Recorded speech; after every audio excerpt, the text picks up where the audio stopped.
Bismillahirrahmanirrahim. Assalamualaikum warahmatullahi wabarakatuh. Al-Fatihah ila ruhi sayyidina wa habibina syafi'ina Rasulillah sayyidina Muhammad ibn Abdullah sallallahu alaihi wa ala alihi wa sahbihi wa azwajihi wa dzurriyyatihi.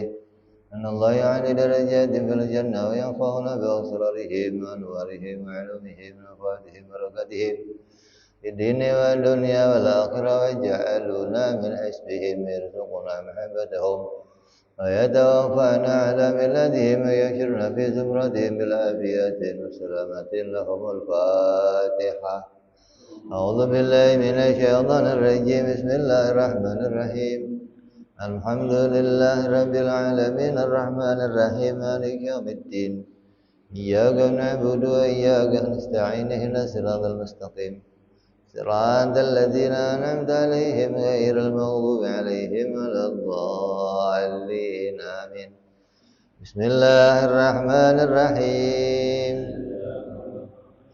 نويت تعلما وتعليما وتذكرا وتذكيرا والنفعا wal intifa'a wal ifadata wal istifadata wal hissa ala tamassuki bi kitabillahi sunnati rasulillah sallallahu alaihi wasallam wa du'a ilal huda wa dilalata alal khairi ibtigha'a mardatihi wa qurbihi wa thawabihi wa husnil khatimah ma'al lutfi wal afiyah wa salahil akibah. Bismillahirrahmanirrahim. Alhamdulillahirabbil alamin. Wassalatu wassalamu ala asyrafil anbiya'il mursalin sayyidina wa habibina wa syafi'ina wa maulana Muhammadin wa ala alihi wa sahbihi ajma'in.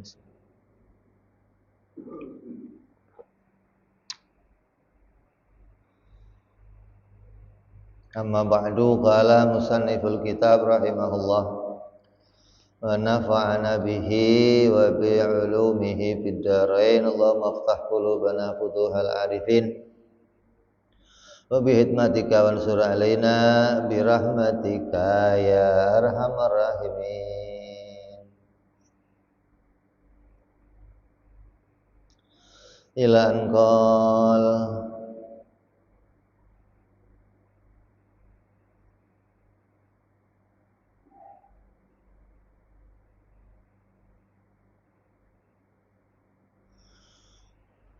kemarin sudah kita bahas tentang akidah dalam perkara jaiz. Jadi ada akidah di dalam sifat-sifat yang wajib, sifat yang mustahil, dan ada akidah dalam perkara yang jaiz. Jumlahnya ada 5. 2 itu sifat perbuatan Allah, dan 3 sifat yang diciptakan oleh Allah. Inilah yang wajib diketahui, yang menunjukkan Allah dan makhluk itu berbeda 100%. Jadi ahli sunnah wal jamaah meyakini kalau Tuhan dan hambanya itu berbeda 100%.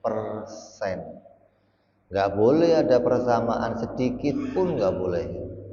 Beda sama orang-orang di luar ahli sunnah nih, yang masih mungkin ada persamaan, tapi nggak mungkin Tuhan sama dengan makhluk 100%, nggak mungkin. Tapi kalau ada samanya dikit-dikit masih boleh gitu loh. Ahli sunnah nggak boleh, sama sekali nggak boleh. Jadi kalaupun kita tidak bisa mengimani dengan cara yang demikian, maka kita berarti bukan masuk kelompoknya ahli sunnah wal jamaah. Jadi kita ini lagi mau membangun akidah ahli sunnah wal jamaah. Bukan cuma membangun pakaian ahli sunnah wal jamaah. Karena kalau membangun pakaian ini udah rata-rata kiai, rata-rata ulama, rata-rata ustadz itu di dalam pelajarannya hanya membangun pakaian ahli sunnah wal jamaah. Artinya takut kita ini takut kehilangan warna gitu loh maksudnya. Ahli sunnah itu warnanya apa? Warnanya ahli sunnah itu kalau nggak kita sampaikan ini, maka warna yang sebenarnya hilang gitu loh.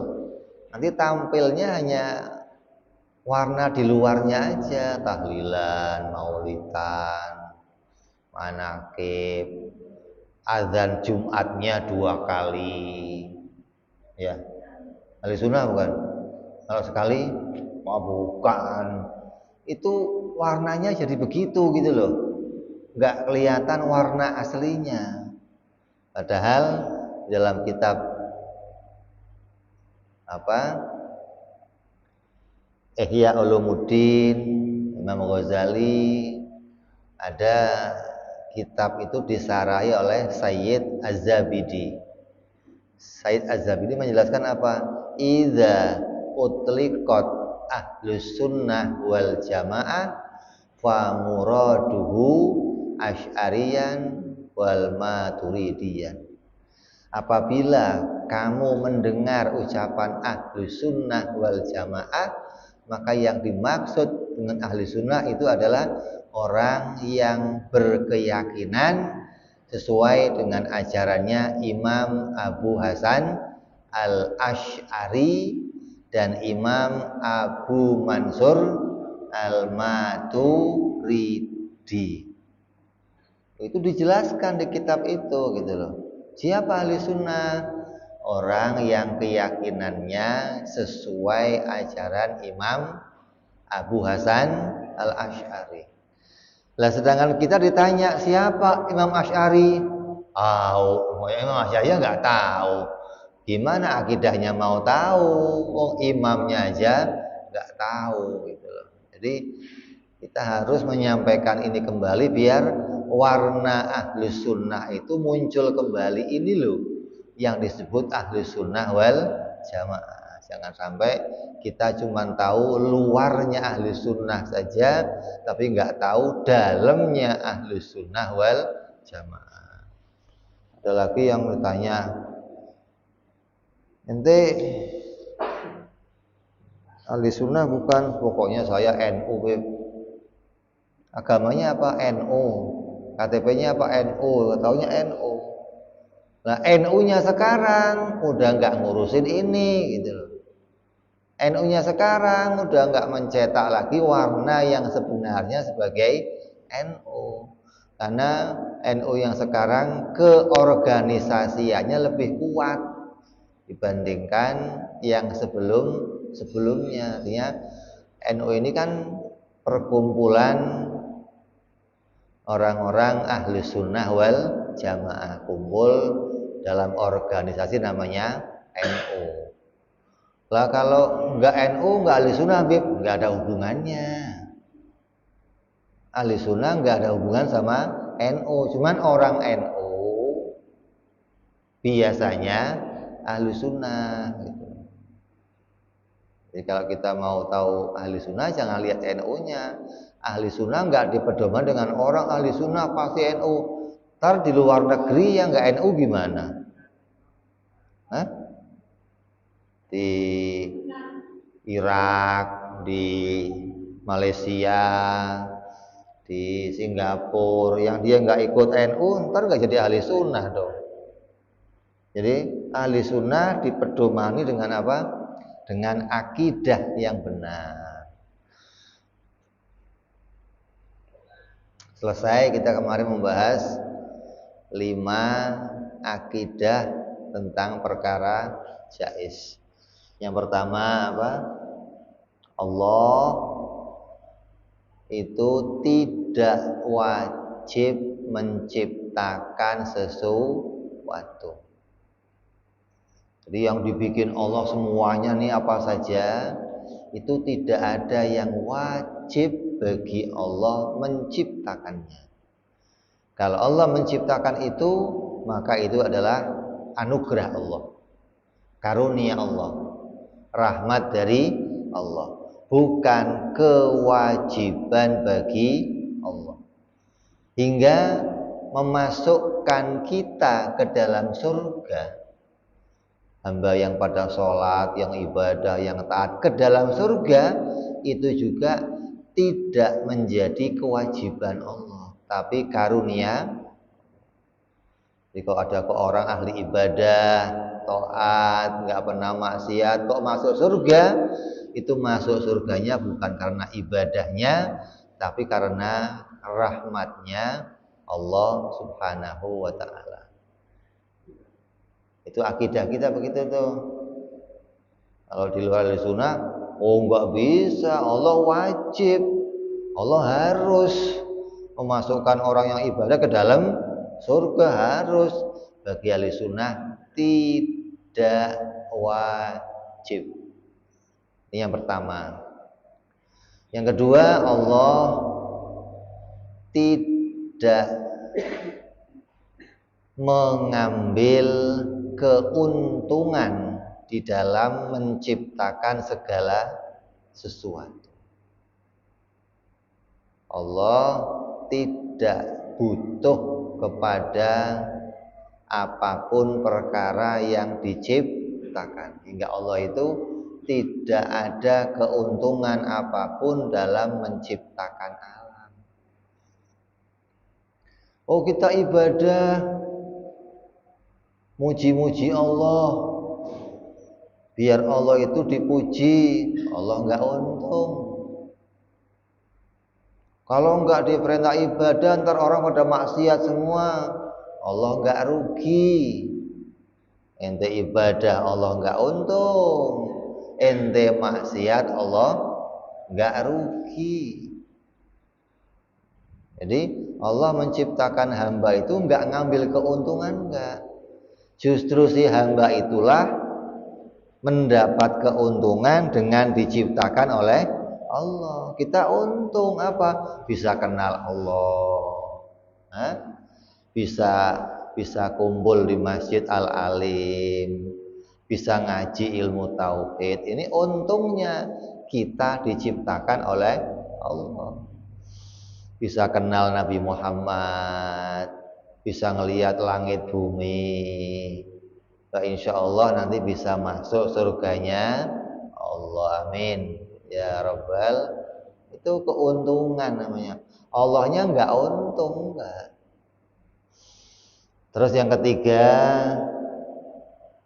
yang berkaitan sama sifat yang diperbuat oleh Allah. Apa itu?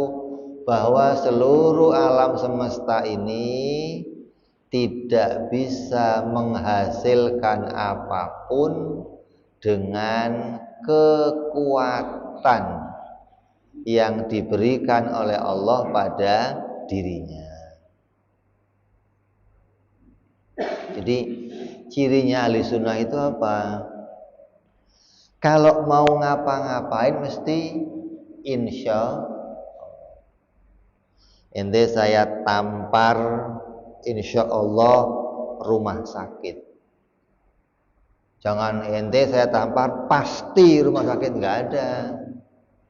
Kekuatan kita nggak bisa menghasilkan apapun, enggak. Tapi ketika kita melakukan sesuatu hasilnya dari Allah, bukan dari kekuatan kita, bukan. Ente mau ngapain aja, sampai ente mau berkedip, mau bergerak, mau ngangkat tangan untuk takbir, kekuatan kamu nggak bisa ngangkat tangan, nggak bisa. Tangan kamu terangkat ini karena apa? Pertolongan Allah. Makanya ada cerita tuh, ada cerita seorang ulama, Imam Zamashari atau siapa, yang tidak mau ikut paham ahli sunnah. Mereka mengatakan seorang hamba bisa melakukan sesuatu dengan kekuatannya, bukan Allah tapi hamba itu. Karena Allah udah ngasih kekuatan, maka hamba bebas menggunakan kekuatan itu dan bisa melakukan apa saja dengan kekuatannya. Maka ini ulama ahli sunnah mendengar kata-kata itu, nih harus disadarkan nih. Ada seorang wanita yang kemudian berkorban, berjuang untuk memberikan pemahaman yang benar. Gimana caranya? Kawin sama ulama tersebut. Begitu kawin, udah lancar kawin, masuk kamar, mau ngapain? Matiin lampu, mau ngapain? Tidur, mau ngapain lo? Begitu udah satu ronde, lemes. Ente enggak? Ente lemes enggak? Kalau udah satu ronde, kata perempuannya apa? Mas, katanya kamu punya kekuatan, coba berdiriin lagi dong sekarang. Enggak bisa. Loh, kalau memang kekuatan kamu bisa melakukan apapun, bisa dong kamu berdiriin, jangan nunggu nanti. Enggak bisa. Nunggu dah 10 menit lagi, enggak mau sekarang.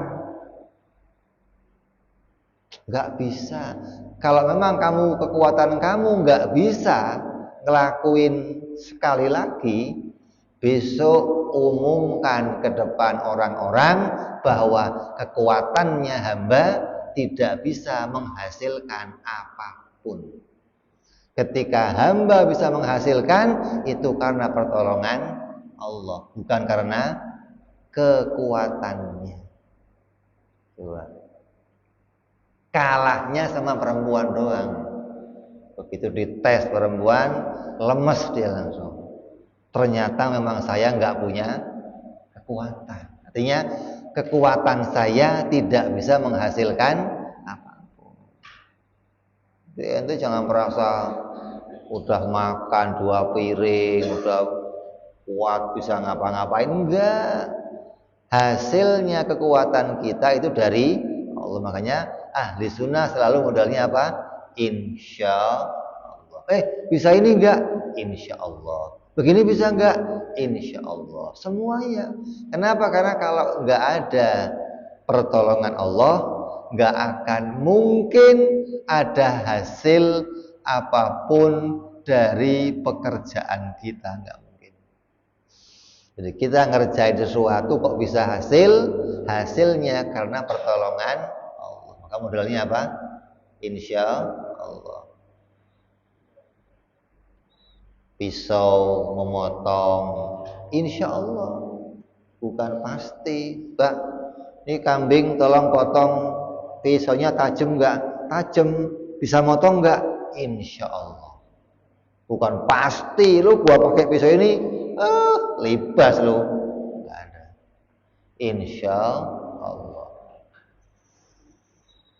Obat, ini obatnya gimana? Insya Allah. Itu loh akidah ahli sunnah. Berbeda dengan akidah di luar ahli sunnah wal jamaah. Terus hamba tidak bisa menghasilkan sesuatu dengan tabiatnya. Ada kelompok yang mengatakan begini, api itu panas. Memang udah dari asalnya, bukan karena Allah yang bikin panas. Ada kelompok begitu tuh. Kelompok ini biasanya begini, ada yang namanya 4 unsur ya, apa sih? Elemen-elemen. Ada 5 elemen yang abadi. Api, tanah, apalagi udara, air, apa satunya sih? Angin, ya. Maka ada penguasa api, penguasa air, penguasa tanah, penguasa angin. Ini 5 ini nggak diciptakan oleh Allah. Udah dari dulunya begitu memang. Orang yang meyakini begitu hukumnya kafir. Spontan tuh. Jadi kok mengatakan 5 unsur ini adalah perkara yang udah dari dulu begitu, tanpa diciptakan Allah. Api panas dengan sendirinya, tanah itu keras dengan sendirinya, air itu cair dengan sendirinya. Orang yang meyakini begini hukumnya kafir. Apalagi kok masuk kelompok ahli sunnah, jauh. Islam aja enggak yang begitu. Terus yang menjadi banyaknya orang meyakini begini siapa? Rata-rata orang-orang ateis, orang-orang Hindu, orang-orang Buddha yang meyakini adanya penguasa-penguasa elemen-elemen itu. Kayak film Avatar, tau nggak? Ya, Avatar itu kan penguasa-penguasa air, penguasa tanah, reinkarnasi. Itu bagi mereka memang sudah dari dulunya begitu, tanpa diciptakan oleh Allah. Terus yang kelima, seluruh alam semesta ini pasti baru. Di dalam alam ini kita hanya mengenal adanya apa?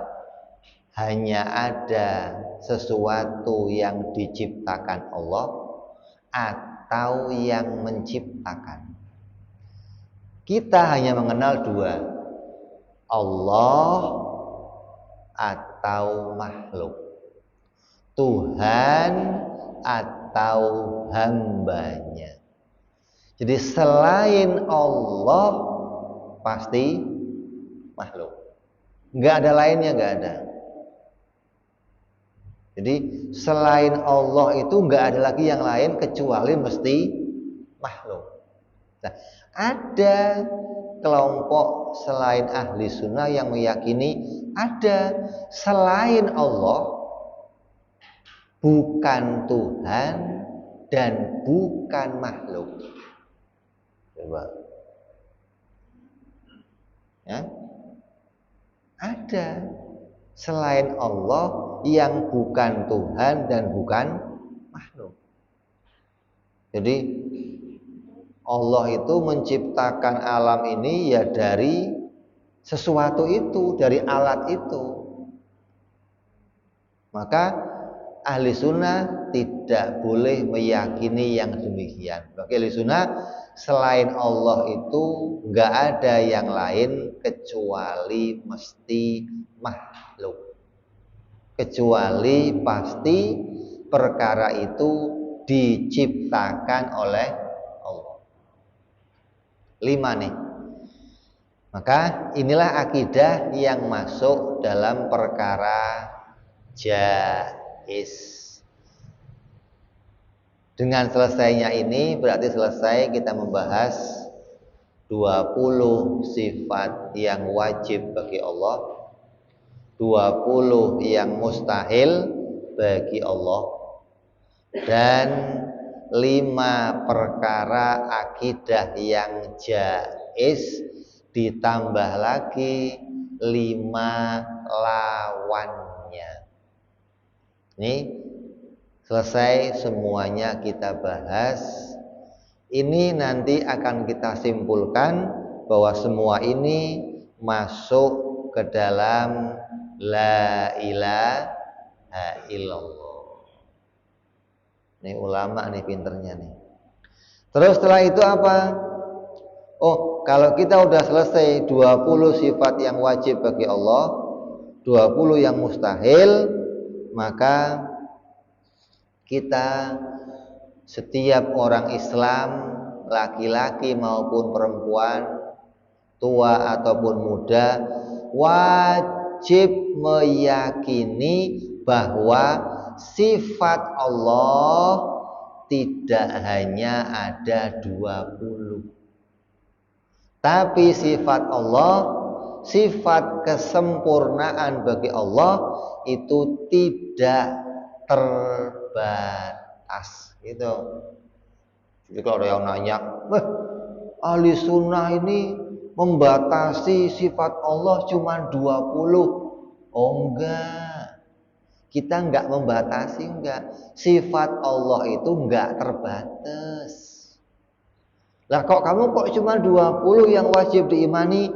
Karena akalnya manusia yang terbatas. Maka kita dicukupkan kenal secara terperinci cuma 20. Adapun yang harus kita yakini secara garis besar itu sifat Allah tidak terbatas. Gitu loh. Jadi ada 2 nih, iman kepada Allah secara garis besar, ada iman kepada Allah secara terperinci. Kayak ginilah, di Masjid Al-Alim itu yang ngaji berapa orang? Banyak. Itu namanya apa? Menyeluruh. Oh, di Masjid Al-Alim itu ada Tatrinan, Tasueb. Dihitung satu-satu namanya apa ini? Terperinci, gitu loh. Lah, ente kalau suruh memerincikan sifat Allah semua sanggup nggak? Sanggup nggak? Ya nggak sanggup. Wong sifatnya Allah tidak terbatas. Jadi ahli sunnah cukup membatasi kamu mengenal secara terperinci berapa? 20 gitu loh. Sama halnya seperti nanti yang lainnya lagi setelah ini akan kita bahas seperti malaikat. Malaikat jumlahnya berapa? Enggak terbatas. Tapi yang kamu cukup kenal berapa? 10 gitu. Cukup itu. Walaupun jumlahnya malaikat tidak terbatas. Kenapa kok enggak kenal semuanya, Bib? Nanti otak kamu meledak. Enggak sanggup kenal semuanya. Nabi juga begitu. Nabi yang diutus Allah jumlahnya berapa? 124.000.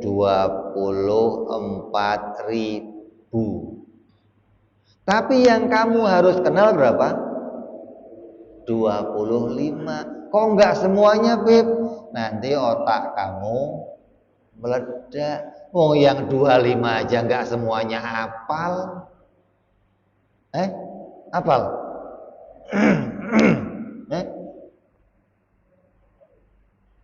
Apalagi suruh kenal Nah, begitupun sifat Allah gitu loh. Ini sifat Allah itu enggak terbatas. Tapi yang kamu cukup kenal berapa? 20. Dengan 20 ini kita udah bisa mengenal kalau Allah itu Tuhan. Karena 20 ini tidak dimiliki oleh selainnya Allah, enggak ada. Yang punya 20 ini hanya Allah. Enggak ada pada yang lainnya. Ini loh wajib diimani sebagai ahli sunnah wal jamaah. Nah sebaliknya yang mustahil bagi Allah sama, yang mustahil bagi Allah juga tidak terbatas. Yang enggak mungkin bagi Allah itu banyak. Enggak mungkin Allah mati, enggak mungkin Allah tidur, enggak mungkin Allah ngantuk, enggak mungkin Allah punya anak, enggak mungkin Allah punya kawan, enggak mungkin Allah punya teman, enggak mungkin Allah naik, enggak mungkin Allah turun, enggak mungkin Allah duduk, enggak mungkin Allah di atas, enggak mungkin, enggak banyak, enggak terbatas gitu loh. Yang tidak mungkin bagi Allah. Nah, tapi yang kita cukup ngerti berapa? 20 yang mustahil gitu loh. Di Quran aja kan banyak la ta'khudhuhu sinatun wala naum. Allah itu enggak ngantuk, Allah itu enggak tidur. Itu kan mustahil bagi Allah. Lam yalid walam yulad. Allah itu enggak beranak, enggak diperanakkan. Ini mustahil bagi Allah. Mustahil Allah beranak, mustahil Allah diperanakkan. Jadi banyak yang mustahil. Cuman yang kita cukup ngerti itu hanya 20. Ya. Jadi iman kepada Allah ada dua macam. Ada iman secara apa? Garis besar, ada iman secara terperinci. Yang terperinci 20 yang wajib, 20 yang mustahil, satu perkara yang jaiz. Ditambah akidah yang jaiz ada 5. Yang wajib 5, juga yang mustahil. Ini yang wajib terperinci. Nah, yang garis besar ya cukup mengimani sifat sempurnanya Allah tidak terbatas.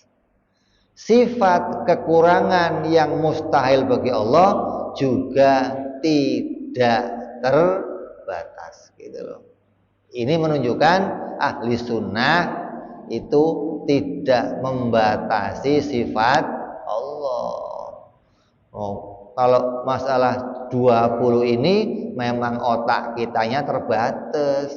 Kalau kamu bisa kenal lebih 20, monggo. Itu kalau memang bisa. Cuman kata ulama, lu belagu amat sih. Yang 20 aja lu nggak kenal semua, mau nambah-nambah lebih dari 20, belagu lu gitu loh. Udah 20 aja kenali. Ada orang umurnya 30 tahun, 50 tahun, 60 tahun, 70 tahun, bahkan belum kenal sifat 20, apa enggak kebangetan? Hah? Di dunia hidup sudah berpuluh-puluh tahun, tapi belum kenal sifat Allah yang 20. Gimana mau nambah dari 20? Loh, kan ada itu Asmaul Husna 99. Iya, sama. 99 itu nama-nama Allah yang berkaitan dengan perbuatan Allah. Ada nama zatnya, ada nama sifatnya, ada nama perbuatannya. Nah, kalau saya mau kenal Allah dari sifat yang 99 gimana, Beb? monggo kalau bisa. Nggak ada yang ngelarang, nggak ada. Kok saya bisa kenal dari yang 99, ya lebih good kalau bisa. Ulama meringankan. 20 kamu kenal yang wajib bagi Allah, maka kamu sudah dianggap menggugurkan kewajiban. Kenapa? Karena mengenal Allah itu hukumnya wajib. Dikatakan awwalu wajibin 'alal insani ma'rifatul ilahi bistiqani. Pertama yang diwajibkan kepada hamba itu mengenal Allah dengan seyakin-yakinnya. Mau pakai Asmaul Husna, mau pakai sifat 20 boleh. Oh, ada Asmaul Husna, Bib. Oh, dari Asmaul Husna saya tahu ini nama yang wajib, ada nama yang mustahil, ada nama yang menunjukkan jaiz bagi Allah. Monggo kalau bisa, nggak apa-apa. Tapi kalau keberatan, ya cukup ngaji akidah sifat 20. Kita diringankan oleh para ulama. Ya, berarti selesai kita membahas bab yang pertama, yaitu tentang la ilaha illallah, tentang uluhiyah. Selesai. Enggak tulis. Wajib iman Allah bersifat dengan sifat sempurna yang tidak terbatas. Wajib iman Allah bersifat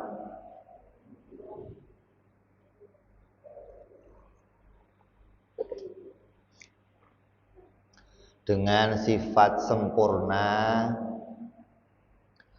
yang tidak terbatas.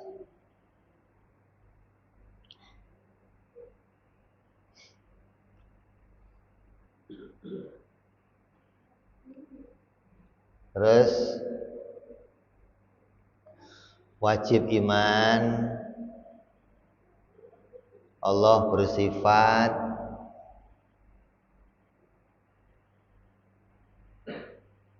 wajib iman mustahil. Wajib iman mustahil Allah bersifat gitu. Dihapus dulu, mustahil Allah. Mustahil Allah bersifat dengan sifat kekurangan yang tidak terbatas.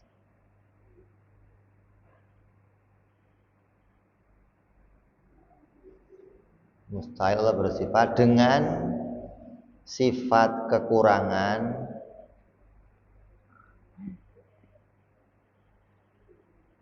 yang tidak terbatas. Itu akidah secara apa?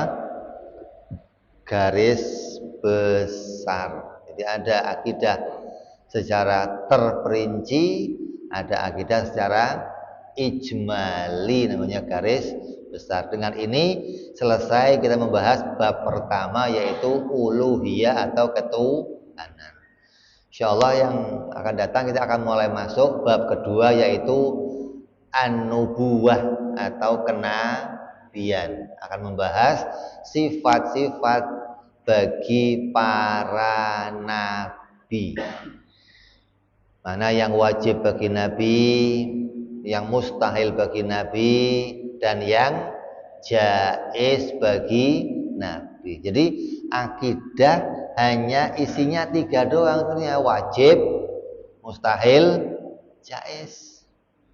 Baik bagi Allah ya wajib, mustahil, jaiz.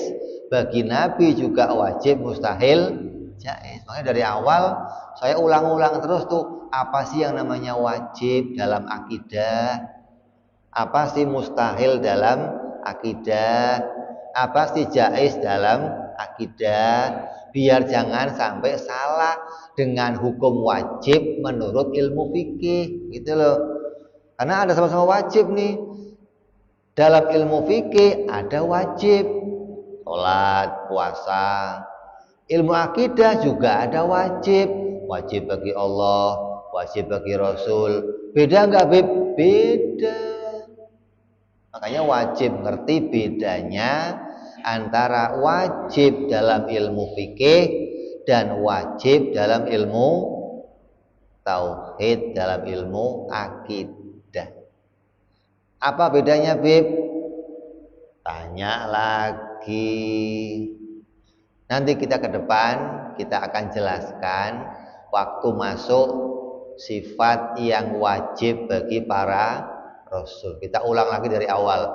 Apa itu wajib dalam ilmu fikih dan apa itu wajib dalam ilmu akidah, biar kita bisa membedakan antara dua makna wajib.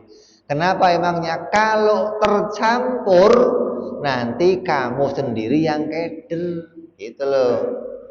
Jangan sampai tercampur nih antara makna wajib dalam ilmu fikih dan wajib dalam ilmu tauhid, ya. Insya Allah. Kita masih ngaji berapa kali lagi? Sekali lagi ya? Hah? Insya Allah sekali lagi, habis itu hataman. Hah? Hataman. Penutupan sementara insya Allah. Nanti dari Pak RT nanti mau motong kambing apa ya, enggak. Insya Allah. Amin. Kita sekali-kali masak nasi kebuli nanti makan di sini. Iyalah, pekakak melulu. Kebuli setahun sekali gitu. Ya, biar puasa itu semangat namanya. Insya Allah. Ini saja kita selesai. Kita akan mulai masuk bab kedua, perjumpaan yang akan datang. Wallahu a'lam. Ada pertanyaan enggak? Silakan. Barangkali ada yang mau nanya.